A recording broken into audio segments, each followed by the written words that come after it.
ಪೌರಕಾರ್ಮಿಕ ದಿನಾಚರಣೆಯ ಪ್ರಯುಕ್ತ ಕಾಪು ಪುರಸಭೆಯಲ್ಲಿ ಪೌರಕಾರ್ಮಿಕರಿಗೆ ವಿವಿಧ ಸಾಂಸ್ಕೃತಿಕ ಮನೋರಂಜನೆ ಕ್ರೀಡಾ ಸ್ಪರ್ಧೆಗಳನ್ನು ಆಯೋಜಿಸಿ ಬಹುಮಾನ ವಿತರಿಸಲಾಯಿತು. ಬಳಿಕ ಎಲ್ಲ ಪೌರಕಾರ್ಮಿಕರನ್ನು ಸನ್ಮಾನಿಸಿ ಗೌರವಿಸಲಾಯಿತು. ಕಾರ್ಯಕ್ರಮದ ಅಧ್ಯಕ್ಷತೆ ವಹಿಸಿದ್ದ ಪುರಸಭೆ ಮುಖ್ಯಾಧಿಕಾರಿ ಸಂತೋಷ್ ಕುಮಾರ್ ಎಸ್ಡಿ ವಹಿಸಿದ್ದರು. ಪುರಸಭೆ ಸದಸ್ಯರಾದ ಸುರೇಶ್ ದೇವಾಡಿಗ, ರತ್ನಾಕರ್ ಶೆಟ್ಟಿ, ನೂರುದ್ದೀನ್, ಫರ್ಜಾನಾ ಹಾಗೂ ಸಿಬ್ಬಂದಿ ವರ್ಗದವರು ಉಪಸ್ಥಿತರಿದ್ದರು.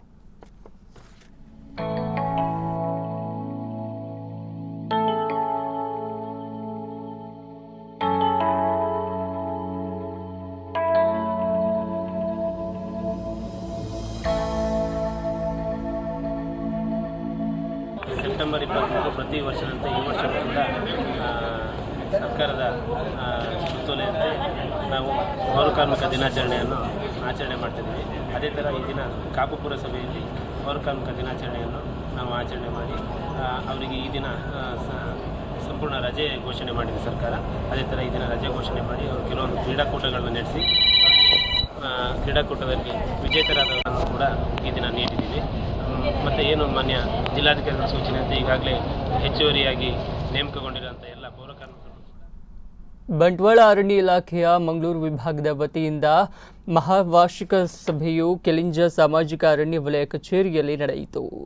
ಇವರ ಜೀವವೈವಿಧ್ಯ ಸಂರಕ್ಷಣಾ ಯೋಜನೆಯಲ್ಲಿ ಸ್ಥಾಪಿಸಲಾದ ವೀರಕಂಬ ಗ್ರಾಮ ಅರಣ್ಯ ಸಮಿತಿ 2022-23ನೇ ಸಾಲಿನ ಸಭೆ ನಡೆದಿದ್ದು, ವೀರಕಂಬ ಗ್ರಾಮ ಅರಣ್ಯ ಸಮಿತಿ ಅಧ್ಯಕ್ಷ ವಿಶ್ವನಾಥ್ ಎಂ ಅಧ್ಯಕ್ಷತೆ ವಹಿಸಿದ್ದು, ಈ ಸಂದರ್ಭ ಮಾತನಾಡಿದರು. ಇಲಾಖೆಯ ವತಿಯಿಂದ ಪ್ರಾಣಿ ಪಕ್ಷಿಗಳಿಗೆ ಕುಡಿಯುವ ನೀರಿನ ಲಭ್ಯತೆಗಾಗಿ ಜಲ ಸಂರಕ್ಷಣೆಗಾಗಿ ಸುಮಾರು 4.69 ಲಕ್ಷ ವೆಚ್ಚದಲ್ಲಿ ಕಲ್ಮಲೆ ಹಾಗೂ ಮೈರದಲ್ಲಿ ಬಾವಿ ನಿರ್ಮಾಣ ಮಾಡಲಾಗಿದೆ ಎಂದರು. ಪಿಎಲ್ಡಿ ಬ್ಯಾಂಕ್ ಉಪಾಧ್ಯಕ್ಷ ಚಂದ್ರಶೇಖರ್ ಬಾಯ್ಲಾ, ಗ್ರಾಮ ಪಂಚಾಯತ್ ಸದಸ್ಯ ಜಯಪ್ರಸಾದ್, ಅರಣ್ಯ ವೀಕ್ಷಕ ಪ್ರವೀಣ್ ಕೆ ಮತ್ತಿತರರು ಉಪಸ್ಥಿತರಿದ್ದರು. ಅಭಿವೃದ್ಧಿ ನಿಧಿ ಅದರಿಂದ ನಾವು ಕೆಲಸ ಮಾಡಿರೋದು ನಮ್ಮ ಬಂಟ್ವಾಳದವ್ರು ಮಾತ್ರ ಅನಿಸುತ್ತೆ. ಪೂರ್ಣ ರೀತಿಯ ಕೆಲಸವನ್ನು ಮಾಡಿ ಅದರ ಪೇಮೆಂಟ್ ವ್ಯವಸ್ಥೆಯನ್ನು ಕೂಡ ಈಗಾಗಲೇ ಒಳ್ಳೆ ರೀತಿ ಕೆಲಸ ಮಾಡಿ ಪೇಮೆಂಟ್ ವ್ಯವಸ್ಥೆಯನ್ನು ಮಾಡುವಂಥ ಕೆಲಸನೂ ಕೂಡ ಆಗಿದೆ.